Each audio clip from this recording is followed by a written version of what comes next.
사도신경으로 우리의 신앙을 고백하겠습니다. 나는 전능하신 아버지 하나님 천지의 창조주를 믿습니다. 나는 그의 유일하신 아들 우리 주 예수 그리스도를 믿습니다. 그는 성령으로 잉태되어 동정녀 마리아에게서 나시고 본디오 빌라도에게 고난을 받아 십자가에 못 박혀 죽으시고 장사된 지 사흘 만에 죽은 자 가운데서 다시 살아나셨으며 하늘에 오르시어 전능하신 아버지 하나님 우편에 앉아 계시다가 거기로부터 살아있는 자와 죽은 자를 심판하러 오십니다. 나는 성령을 믿으며 거룩한 공교회와 성도의 교제와 죄를 용서받는 것과 몸의 부활과 영생을 믿습니다. 아멘. 하나님께서 오늘 우리에게 주시는 말씀은 에스라 1장 1절에서 11절까지의 말씀입니다. 구약 성경 710쪽 에스라 1장 1절에서 11절까지의 말씀을 교독하겠습니다. 바사왕 고레스 원년에 여호와께서 예레미야의 입을 통하여 하신 말씀을 이루게 하시려고 바사왕 고레스의 마음을 감동시키심에 그가 온 나라에 공포도 하고 조서도 내려 이르되 바사왕 고레스는 말하노니 하늘의 하나님 여호와께서 세상 모든 나라를 내게 주셨고 나에게 명령하사 유다 예루살렘의 성전을 건축하라 하셨나니 이스라엘의 하나님은 참 신이시라. 너희 중에 그의 백성된 자는 다 유다 예루살렘으로 올라가서 이스라엘의 하나님 여호와의 성전을 건축하라. 그는 예루살렘에 계신 하나님이시라. 그 남아있는 백성이 어느 곳에 머물러 살든지 그곳 사람들이 마땅히 은과 금과 그 밖의 물건과 짐승으로 도와주고 그 외에도 예루살렘에 세울 하나님의 성전을 위하여 예물을 기쁘게 드릴지니라 하였더라. 이에 유다와 베냐민 족장들과 제사장들과 레위 사람들과 그 마음이 하나님께 감동을 받고 올라가서 예루살렘에 여호와의 성전을 건축하고자 하는 자가 다 일어나니 그 사면 사람들이 은 그릇과 금과 물품들과 짐승과 버물로 덮고 그 외에도 예물을 기쁘게 드렸더라. 고레스 왕이 또 여호와의 성전 그릇을 꺼내어 옛적에 느부갓네살이 예루살렘에서 옮겨다가 자기 신들의 신당에 두었던 것이라. 바사 왕 고레스가 창고지기 미드르닷에게 명령하여 그 그릇들을 꺼내어 세워서 유다 총독 세스바살에게 넘겨주니 그 수는 금 접시가 30개요 은 접시가 1000개요 칼이 29개요 금 대접이 30개요 그보다 못한 은 대접이 410개요 그 밖에 그릇이 1000개이니 금, 은 그릇이 모두 5400개라. 사로잡힌 자를 바벨론에서 예루살렘으로 데리고 갈 때에 세스바살이 그 그릇들을 다 가지고 갔더라. 아멘. 우리는 지금 역사서를 계속 읽어 나가고 있습니다. 역대하까지 묵상을 했고요. 이제 오늘부터는 에스라를 묵상을 하게 됩니다.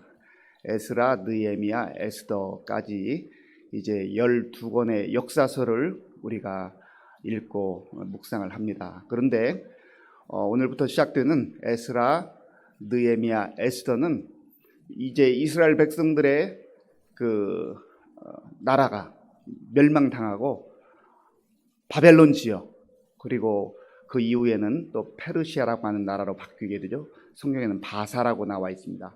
거기에서 이제 포로 생활을 하던 사람들이 돌아와서 이제 하나님 앞에서 그들의 그 나라를 현실을 보게 되고 또 특별히 에스라가 역대 상하의 그 열왕기 그 역대 왕들의 기록을 통하여서 정말 하나님께서 다윗 언약을 주셨던 것을 기억하게 하고 성전을 짓고 또 예배를 드렸던 그 영광을 꿈꾸게 하시고 그 하나님 앞에 돌아오면 하나님을 찬양하고 또 하나님만 잘 섬기면 하나님께서 다윗 왕조, 그 왕조를 계속 이끌어 가실 것이다. 그래서 결국은 메시아 예수 그리스도까지 그 하나님 나라의 그 언약을 연결시키는 그런 내용을 우리가 보게 됩니다. 그런데 이 에스라는 1장에서 10장까지 구성이 되어 있는데요. 크게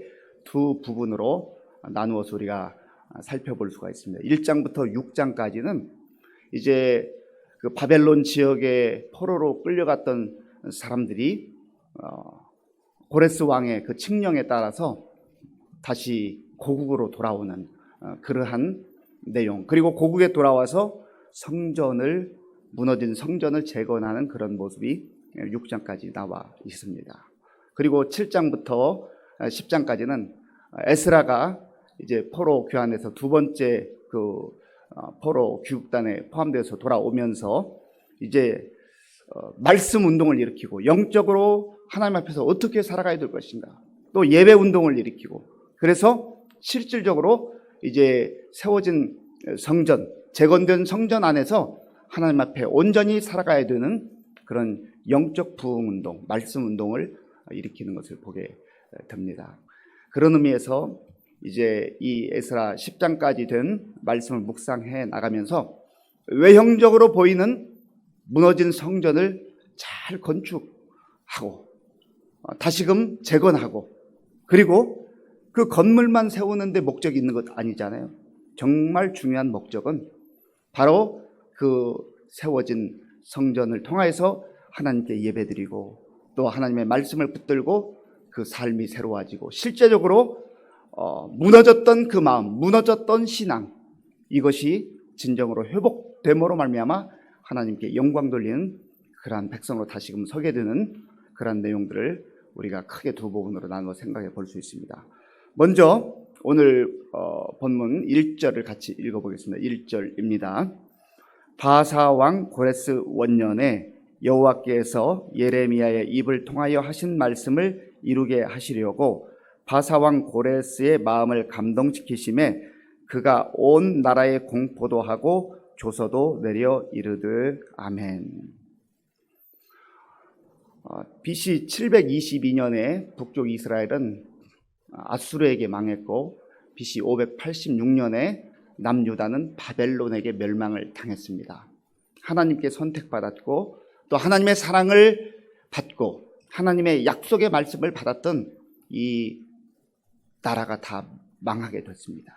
그리고 아주 처참한 모습으로, 비참한 모습으로 바벨론으로 끌려가게 됐습니다. 그런데 나라가 멸망하기 직전부터 예레미야는 끊임없이 이스라엘 백성들에게 하나님의 언약을 어기고 하나님을 떠나서 우상을 섬기는 우리 나라가 망하게 될 것이다, 이것이 하나님 뜻이다, 그렇게 선포합니다. 한번 생각해 보세요. 자기 나라가 망한다고 하는데 아무리 선지자라 해도 좋아할 그러한 백성들이 어디가 있겠습니까? 그러니까 듣지 않는 거죠. 하나님이 예레미야를 통해서 말씀하셔도 듣지 않아요. 그럼에도 불구하고 예레미야는 끊임없이 하나님께 받은 말씀을 또 선포합니다. 나라가 망하게 되고 또 백성들이 바벨론으로 끌려가게 될 것이지만 그러나 70년 후에 다시 돌아오게 할 것이다. 생각해 보세요. 나라가 멸망하고 또 거기에서 포로로 끌려간 사람들, 그리고 포로 2세, 3세가 태어나서 살만한 그런 70년인데 그 이후에 다시 돌아오게 될 것이다. 이게 사실 인간의 힘과 능력으로 불가능하잖아요. 그런데 하나님께서는 내가 할 것이다. 너희들이 일시적으로 하나님의 말씀과 언약을 어겨서 하나님을 등지고 떠나고 또 우상 앞에 가서 그렇게 기웃거리고 우상 섬기기 때문에 일시적으로 망하게 될 것이다. 그러나 다시금 내가 너희 백성들을 70년 후에 이 땅으로 이끌어 올 것이다 하는 그 약속의 말씀을 주셨습니다. 그래서 예레미야 29장 10절에 보면 이렇게 말씀하고 있습니다. 여호와께서 이와 같이 말씀하시니라. 바벨론에서 70년이 차면 내가 너희를 돌보고 나의 선한 말을 너희에게 성취하여 너희를 이곳으로 돌아오게 하리라. 그리고 오늘 본문 1절에 보면은 하나님이 바사왕 고레스 원년에 여호와께서 예레미야의 입을 통하여 하신 말씀을 이루게 하시려고. 하나님은 하신 언약, 하신 약속의 말씀을 반드시 이루시는 하나님이세요. 때로는 하나님께서 세우신 그 사람들, 하나님의 백성들 가운데서 그들을 통하여서도 이 말씀을 이루지만, 사실 이 바사왕 고레스는 하나님을 잘 섬긴 사람인지 하나님을 의지한 사람인지 명확하지가 않습니다. 이 본문의 내용을 보면 이 고레스도 하나님을 섬기지 않았을까, 그렇게 추정하는 신학자들도 있습니다. 그러나 명확하게 말하기는 어렵습니다. 그러나 중요한 것은 하나님께서 이 고레스 왕을 통하여서 예레미야를 통해 하신 하나님의 말씀을 이루신다. 중요한 것은 고레스가 중요한 게 아니에요. 고레스를 사용하시는 하나님, 그리고 예레미야를 통하여서 약속해 주셨던 그 말씀을 이루시는 그 하나님이 중요하다고 하는 겁니다. 그런 면에서 저와 여러분들이 세상의 왕들을 바라보거나 세상의 어떤 사람들을 의지하거나 그렇게 할 것이 아니라 우리에게 언약을 주시고 약속의 말씀을 주시는 하나님을 온전히 바라보고 신뢰하고 하나님만 섬기며 사는 그러한 삶이 되어야 할 줄로 믿습니다. 그래서 예레미야의 입을 통해서 하신 말씀을 이루게 하시려고 그 이후에 보면 바사왕 고레스의 마음을 감동시키시매, 하나님께서 사람의 마음을 주관하신단 말이죠. 사실 여기 바사왕 고레스라고 하는데, 원래 남유다가 멸망하고 남유다가 이제 그 백성들이 끌려갈 때는 바벨론이라고 하는 나라였어요. 그 당시에 어마어마한 강대국이었습니다. 그런데 하나님께서 역시 예레미야를 통하여서 그리고 선지자를 통해서 말씀하신 것처럼 그 세상의 강력한 나라도 무너질 때가 있었지요. 일시적으로 하나님의 백성이 우상을 섬기고 하나님을 떠나서 그들을 통해서 채찍질 하시고 또 남유다가 망하게 하기는 했지만은, 그러나 그렇다 해서 세상 나라가 영원하게 지속되는 게 아니란 말이죠. 그래서 바사라고 하는 나라, 오늘날로 말하면은 이제 이란 지역에 해당되는데요. 역사를 보면은 페르시아라고 그렇게 나오기도 합니다. 페르시아, 이 나라가 바로 이 바벨론, 거대한 바벨론, 무너지지 않을 것 같았던 그 바벨론을 무너뜨렸어요. 그러니까 세상의 권세, 권력, 세상의 나라, 이 대단히 아주 강한 것 같고 영원히 지속될 것 같지만, 그러나 모든 것은 다 하나님 앞에서 무너질 날이 있고 망할 날이 있다고 하는 거예요. 그렇기 때문에 영원하신 하나님만 의지하고 영원하신 하나님만 바라보며 사는 것이 가장 복된 삶이요 가장 중요하다고 하는 겁니다. 그래서 하나님이 고레스의 마음을 감동시키셔서 이제 무슨 일을 하게 하시냐면, 그가 온 나라에 공포도 하고 조서도 내려 이르되, 고레스가 왕이 된 이후에 처음으로 한 일이에요. 하나님께서 아마 그의 마음을 강하게 역사하신 것 같아요. 감동시킨 것 같아요. 그래서 하는 일이 이제 2절입니다. 우리 2절 말씀을 같이 읽겠습니다. 바사왕 고레스는 말하노니 하늘의 하나님 여호와께서 세상 모든 나라를 내게 주셨고 나에게 명령하사 유다 예루살렘의 성전을 건축하라 하셨나니 아멘. 바사왕 고레스를 통해서 하나님이 이스라엘 예루살렘의 성전을 건축하라, 그런 강력한 마음, 흔들리지 않는 마음, 이거를 말하지 않고는 견딜 수 없는 그런 마음을 주셨단 말이죠. 이것이 바로 하나님이 그의 마음을 감동시키셨다 하는 내용입니다. 하나님께서 하시면 안 될 것 같은 일, 이거 도저히 불가능한 일 같은 그런 일들이 일어납니다. 지금 이스라엘 백성들은 나라가 멸망당했고 지금 포로로 끌려 70년이 됐는데 어떻게 하나님의 성전을 세우겠다고 하는 그러한, 어찌 보면 현실적 상황으로 보면 꿈도 꾸지 못하는 그러한 상황 속에서 고레스 왕을 통해서 그러한 공포를 하게 하셨다 하는 겁니다. 자, 그리고 3절 말씀을 제가 읽어보겠습니다. 3절입니다. 이스라엘의 하나님은 참 신이시라. 너희 중에 그의 백성된 자는 다 유다 예루살렘으로 올라가서 이스라엘의 하나님 여호와의 성전을 건축하라. 그는 예루살렘에 계신 하나님이시라. 아멘. 2절에도 보면 성전을 건축하라. 여기도 보면 성전을 건축하라. 그러니까 지금 포로로 끌려가 있는 이스라엘 백성들에게 있어서 가장 중요한 것은 나라가 멸망했다, 그 삶이 고달프다, 힘들다, 그게 문제가 아니라는 거예요. 여호와의 성전을 재건하고 여호와의 성전이 회복되고, 건물로서만의 성전이 아니라 예배가 회복되고 무너진 마음이 회복되고 멀어졌던 이스라엘 백성들의 마음이 하나님께로 다시 돌아오기만 하면 살 길이 있다는 거예요. 희망이 있다는 거예요. 생각해 보세요. 지금 남유다는 망했고 바벨론 땅, 페르시아 저기에서 포로로 힘겹게 살아가고 있는데 무슨 희망이 있겠어요? 아무런 희망이 없어요. 현실을 보면, 그 상황을 보면 아무런 희망이 없어요. 그러나 하나님께서 주시는 그 약속의 말씀, 그 약속의 말씀을 붙들게 된다면, 하나님을 다시 바라보게 된다면 희망이 있다는 거예요. 소망이 있다는 거예요. 완전히 망하지 않았다는 거예요. 우리의 삶도 마찬가지입니다. 어떤 때는 너무 막막해요. 하나님, 정말 저 오늘 하루 살아낼 수 있을까요? 오늘 하루를 정말 제가 어떻게 견뎌낼 수 있을까요? 그러한 상황들이 있어요. 누구에게 설명할 수 없는, 누구에게 말할 수 없는, 홀로 하나님 앞에서 가슴앓이 하면서, 하나님, 저 어떻게 해야 될지 모르겠어요. 마치 이스라엘 백성들이 나라를 다 잃어버리고 망하고 저 먼 지역에 가서 포로 생활을 하는 것처럼 그러한 희망이 없는 상태.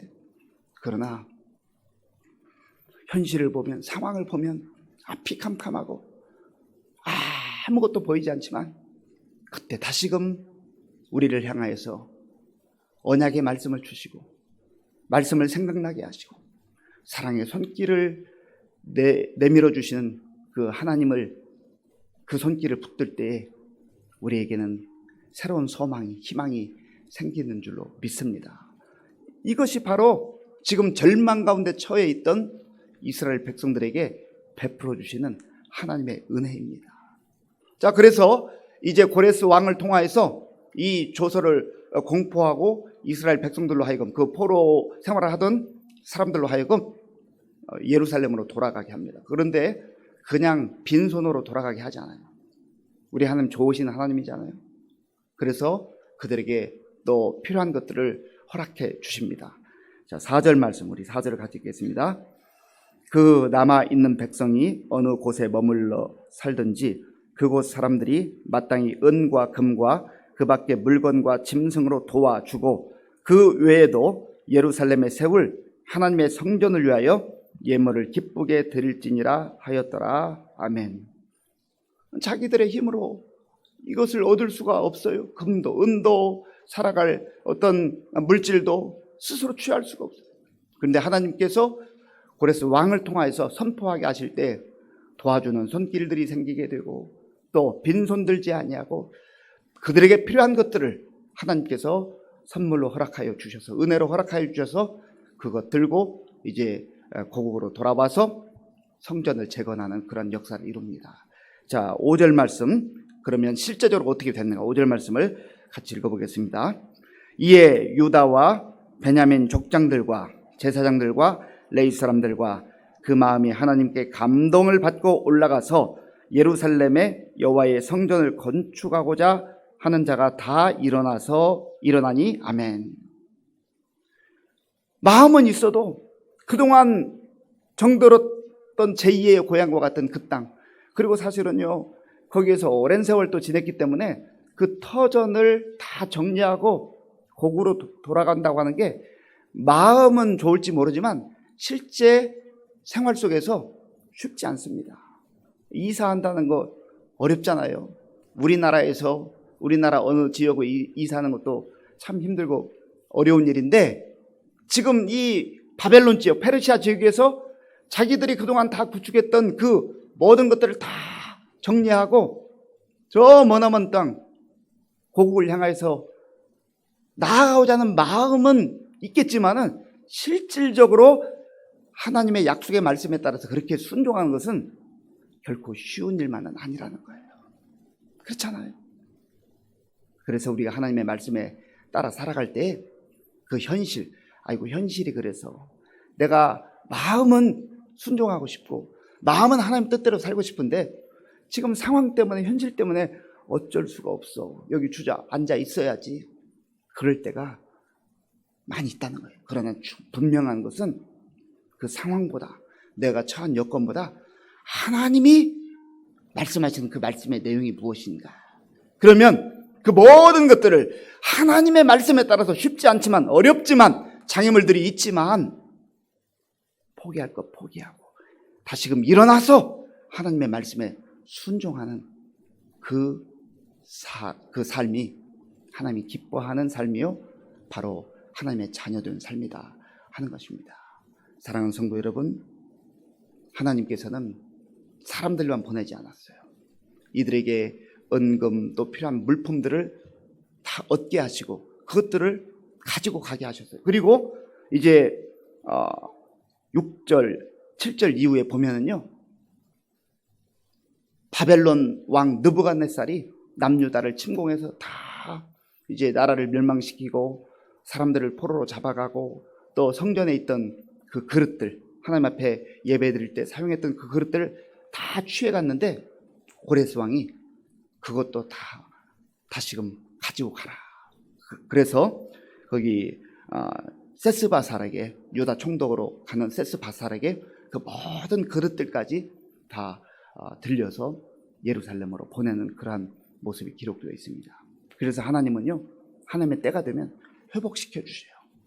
나라도 회복시켜 주시고, 그리고 가정도 회복시켜 주시고, 사람도 회복시켜 주시고, 또 그 성전에서 사용해야 될 그릇들까지 다 다시금 그들의 손에 쥐어 들려서 예루살렘 성전으로 가지고 가게 하시는 그런 좋으신 하나님입니다.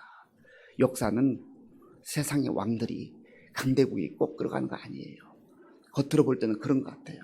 그러나 모든 역사는 하나님께서 주관하시는 줄로 믿습니다. 그 신실하신 하나님께서 약속한 거, 70년 후에 너희 백성들이 다시금 이 땅으로 돌아오게 될 것이다.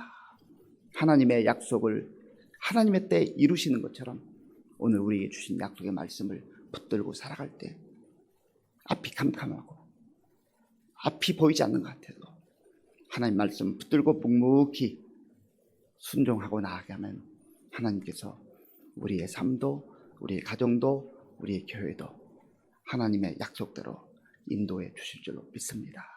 기도하겠습니다. 아버지 하나님, 감사합니다. 하나님은 좋으신 하나님이시고 신실하신 하나님이시고 언약을 이루시는 하나님이신 줄로 믿습니다. 오늘부터 에스라 말씀을 통하여서 우리의 무너진 마음이 다시금 회복되게 하시고 앞이 보이지 않는 캄캄한 그런 상황 가운데서 어찌할 바 알지 못하고 살아가는 우리 성도들이 다시금 이 말씀을 묵상하는 가운데 일어나고 회복되는 그런 놀라운 역사가 있게 하여 주시옵소서. 이 시간에도 정성껏 예물을 드리오니 기쁘게 받아 주옵소서. 예수님의 이름으로 기도하옵나이다. 아멘. 주기도문으로 예배를 마치겠습니다.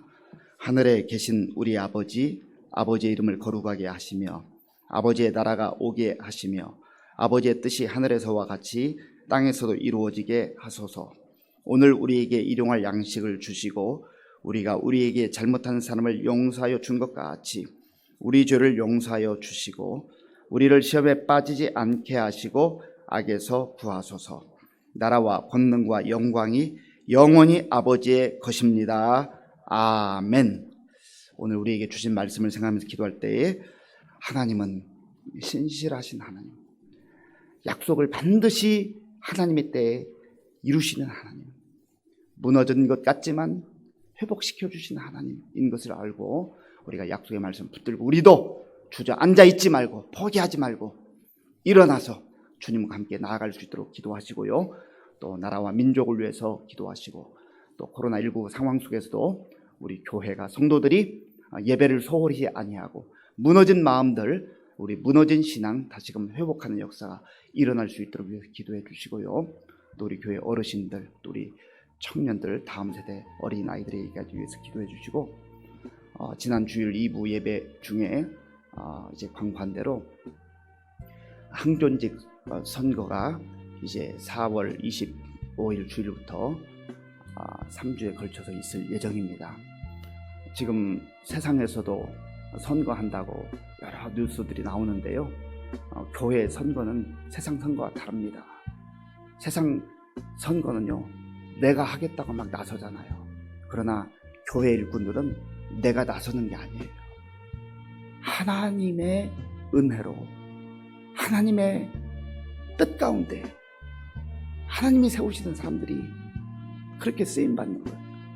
그래서 우리가 겸손하게 우리 교회가 정말로 하나님 앞에서 이 항공직 선거를 통해서 더 귀한 일꾼들이 세워지고 우리 교회가 든든히 세워지는 그런 은혜가 충만한 그런 교회가 될 수 있도록 이 선거를 통해서 어떠한 시련도 어려움도 생기지 않고 오직 은혜롭고 축제와 같은 그러한 우리 교회의 귀한 한종직 선거가 될 수 있도록 위해서 기도하겠습니다. 다음 기도하겠습니다. 아버지 하나님 감사합니다. 하나님께서 은혜를 베풀어 주셔서 오늘부터 에스라 말씀을 묵상할 수 있도록 인도해 주셔서 감사합니다. 아버지 하나님, 이스라엘 백성들이 하나님을 떠나서 우상을 섬기고 또 하나님의 말씀 가운데 살아가지 못할 때에 이미 예레미야 선지자를 통하여서 또 하나님께서 보내신 사람들을 통하여서 나라가 망하게 될 것이다. 그리고 70년 후에 다시금 고국으로 돌아오게 될 것이다. 하나님께서는 약속해 주셨습니다. 하나님께서 예레미야를 통하여서 약속해 주셨던 것처럼 하나님은 하나님의 때가 되었을 때에 그 약속을 하나님의 힘으로 하나님의 능력으로 그렇게 이루신 줄로 믿습니다.